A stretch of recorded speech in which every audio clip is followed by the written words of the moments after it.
আর যে ধন লাভ করেন সেটা কোথায় যায়? সেই শক্তি, সেই সামর্থ্যকে আবার ফিরে পাওয়ার জন্য। আর কিছু মানুষ জীবন এমন ভাবে যাপন করেন যেন তা কখনোই শেষ হবে না, কিন্তু শেষ তো সবারই হবে। আর যখনই শেষটা কাছে চলে আসে, তখন মানুষ এটা বুঝতে পারেন যে সে জীবনকে উপভোগ করেননি। তার কারণটা কি? লালসা।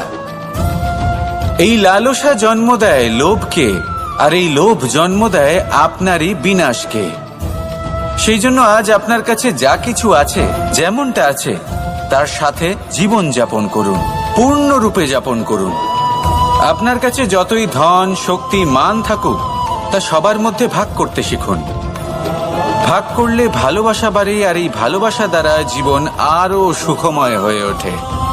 তাহলে আসুন আর আমার সাথে ভালোবেসে বলুন, রাধা রাধা।